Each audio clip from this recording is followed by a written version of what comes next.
Lahat ng nakapila para sa AIX, para sa AKAP, para sa TUPAD, at kung ano-ano pang No, ganyan sila kabudol eh. Hirap yung tao, nagbahalan yung bilihin, tumaas yung gasolina. Alam nyo ba kung ano ang ginawa nila? Nagpaayuda sila. Para sa tingin nila, magpaayuda sila para mabango na naman ang kanilang pangalan. Para makalimutan itong mga gutom, itong pagmahal ng mga bilihin, mga pagkain, itong taas na gasolina. Ang solusyon nila, ayuda. Para makalimutan ng taong bayan, napalpak sila na gobyerno. Yan ang ginagawa nila. Nasa inyo na yan kung magpapabudol kayo. Narito ang Balitang Pinoy TV.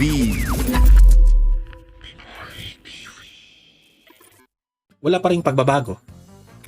Kaya hintay-hintay lang. May araw rin kayo, no? Lagi kong sinasabi dito sa Don Mar TV na vote wisely sa panahon ng eleksyon. Kasi tingnan nyo itong mga politicians na ito, wala nang hiya. Kapala na talaga ng mga muka. Kapal talaga ng mga muka itong taong to. Puro pamumulitika sa gitna ng crisis ng ating bansa. Grabe. Manang-mana sa kanilang presidente na si BBM. Manang-mana talaga. Kaya hindi ko makakalimutan ang sinabi ni former President Duterte na BBM is a weak leader. Having said that, pakinggan natin itong vlog ni Attorney Vic, no? Nagsalita na po si Attorney Vic sa kapalpakan ni Bongbong Marcos bilang presidente ng Pilipinas. Ito, panoorin natin at pakinggan ninyo itong mahalagang sasabihin ni Attorney Vic Rodriguez. Okay? Palakpakan muna kay Attorney Vic Rodriguez. Okay?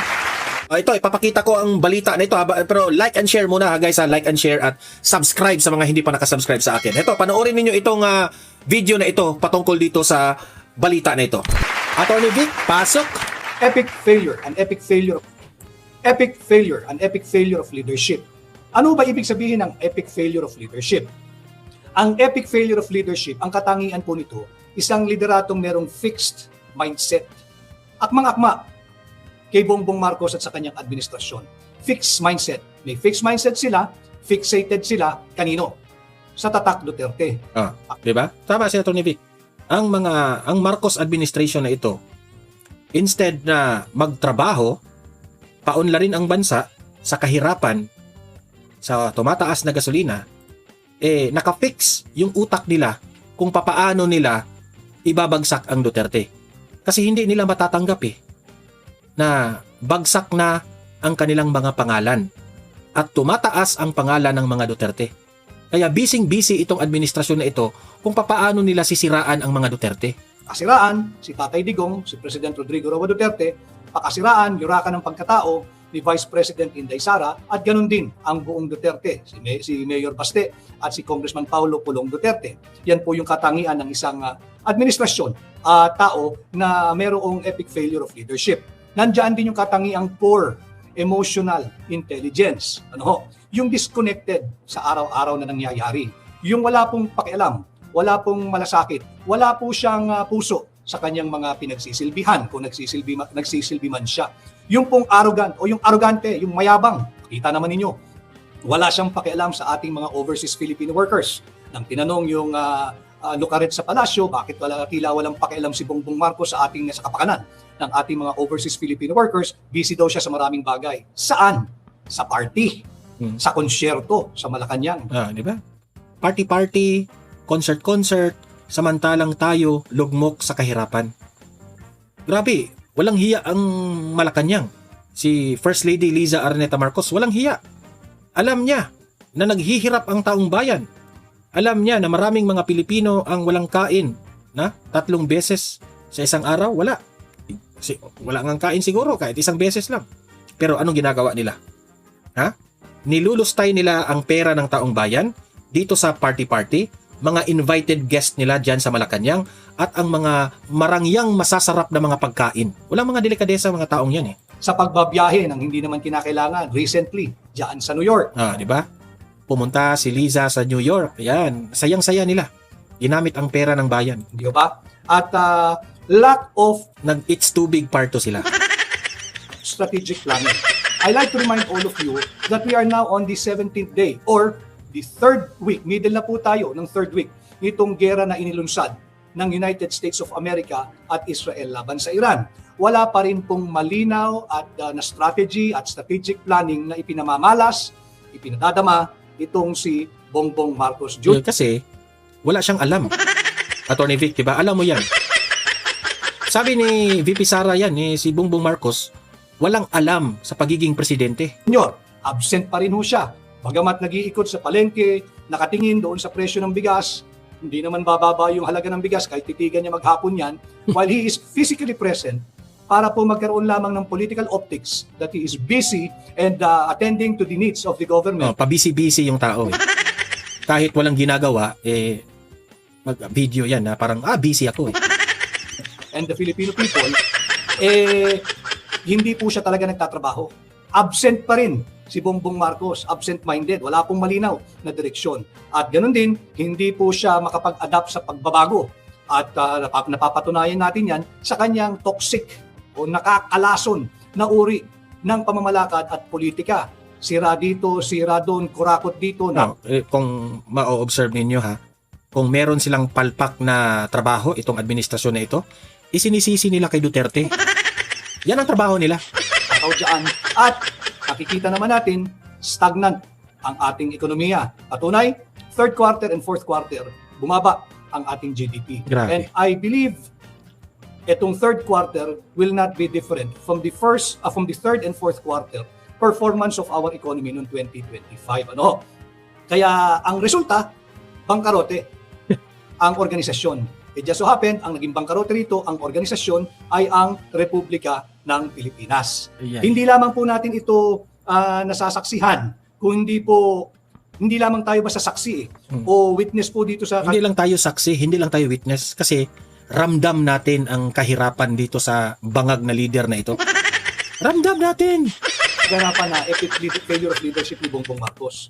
Ang masaklap po dito, lahat tayo ay biktima. Tayo ang ultimately tatamaan. Tayo ang ultimately tatamaan, biktima po tayo dito dahil nga there is an epic failure of leadership. Ano pa ho yung mga katangian ng isang administrasyon at pinuno na meron pong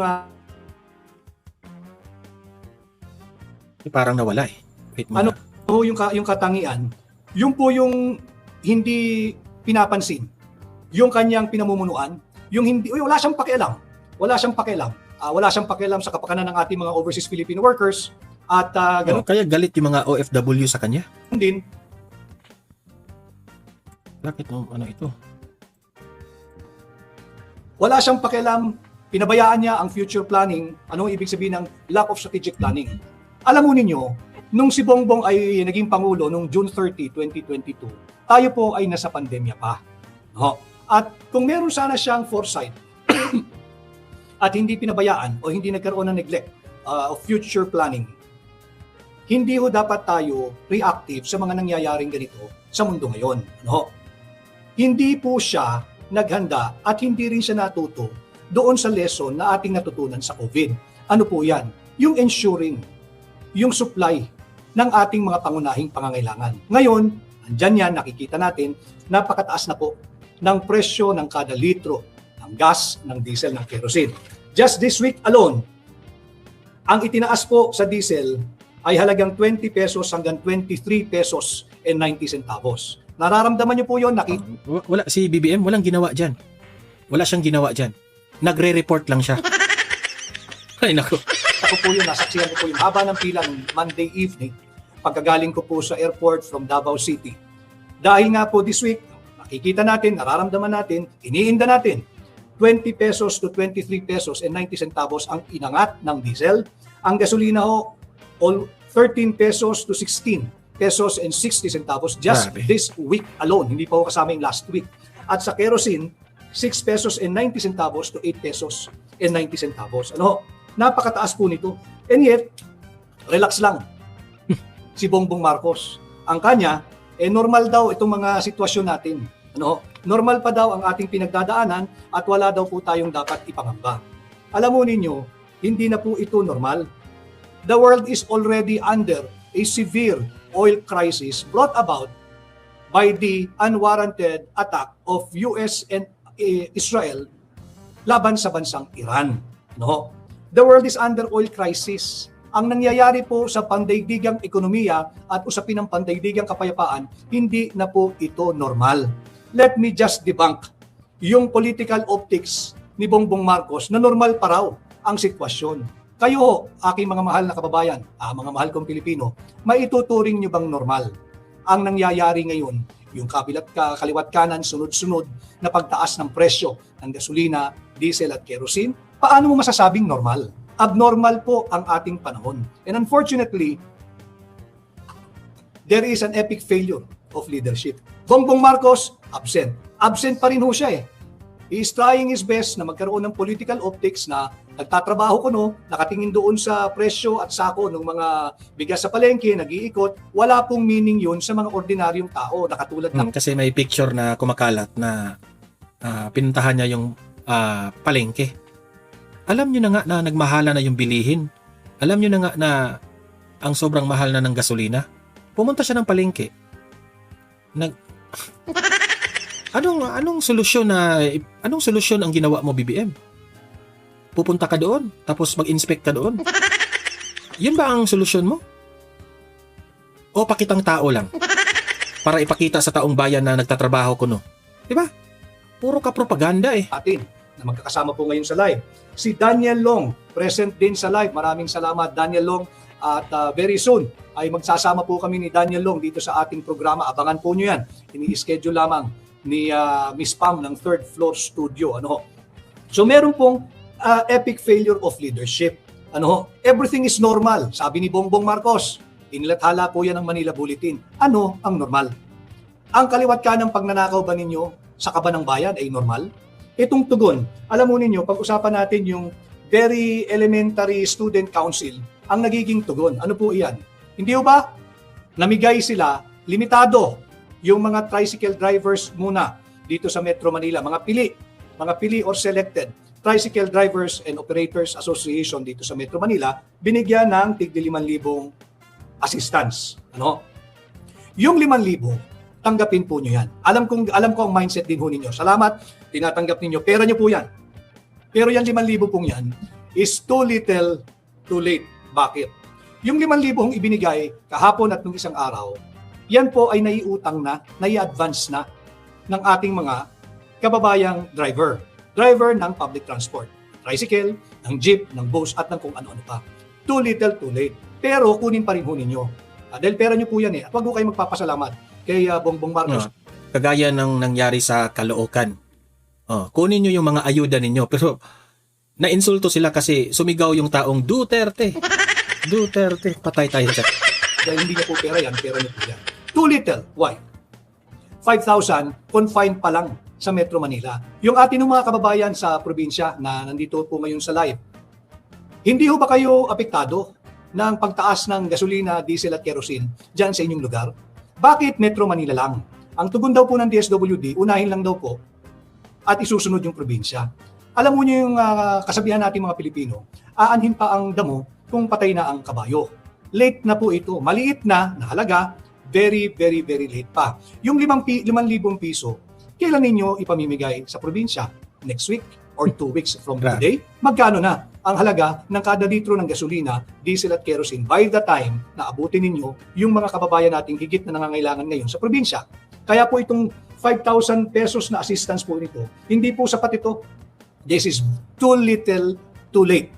Too little. Ikumpara naman ninyo sa mali-maletang kurakot at korupsyon na ginagawa ni Bongbong Marcos at ng kanyang mga kampon. Di ba? Malinaw po yan. Ang nakasaad po yan, detalyado. Kasi kahit anong fix, kahit anong gawin ni BBM para ibalik niya ang ekonomiya ng bansa, hindi yan masosolve. Why? Kasi kung hindi malaman yung sino ang mastermind sa flood control, wala. Magnakaw itong mga kaalyado ni BBM. Tayo lang ang pinaglalaruan dito. Sila, nakaw lang sila ng nakaw, hindi sila natatakot. Kasi ang administrasyon walang ginagawa. Tingnan nyo, yung ICI, bubuwagin na yung ICI. Mabubuwag na lang yung ICI, wala pa ring mastermind, wala pa ring napanagot. Ang mga napanagot, yun pa yung mga kalaban nila sa politika. Di ba? Ayaw lang imbestigahan ni Ping Lacson eh. Di ba? Yung affidavit po ni Ay, si Ping Lacson, wala na yan. Hanggang si Ping Lacson ang Blue Ribbon Committee Chair, wala tayong silbi tong bansa na ito. Corruption, nakakahiya.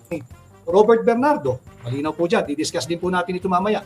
At yung pinagsamang sinumpaang salaysay nung 18 sundalo, detalyado. Male-maletang pera, pero ang binibigay sa ating mga hirap na uba na nga na mga kababayan, na mga drivers ng ating public transport, 5,000. 5,000. At confined lamang sa ilang grupo sa Metro Manila. Grabe. Dahil nakikita naman natin yung pambubudol ng DSWD, Correct. sabi nila, kaya daw po Metro Manila lamang at select group of tricycle drivers dahil dito raw po na cleanish na yung listahan, nakakatiyak daw po sila na walang ghost beneficiary or ghost recipient dito. Sinungaling mo talaga ang DSWD at ang Marcos Jr. Administration. Bakit? Ibig ho nilang sabihin, inamin nila na lahat ng nakapila para sa AIX, para sa AKAP, para sa tupad at kung ano-ano pang No, ganyan sila ka-budol eh. Hirap yung tao, nagbahalan yung bilihin, tumaas yung gasolina. Alam nyo ba kung ano ang ginawa nila? Nagpaayuda sila. Para sa tingin nila, magpaayuda sila para mabango na naman ang kanilang pangalan. Para makalimutan itong mga gutom, itong pagmahal ng mga bilihin, mga pagkain, itong taas na gasolina. Ang solusyon nila, ayuda. Para makalimutan ng taong bayan, napalpak Ito na nga mga kabalita. Ano na ang masasabi nyo patungkol sa balitang ito? Please comment down below mga kabalita. Pag-usapan natin yan sa comment section. At kung di ka pa nakasubscribe sa ating channel, baka naman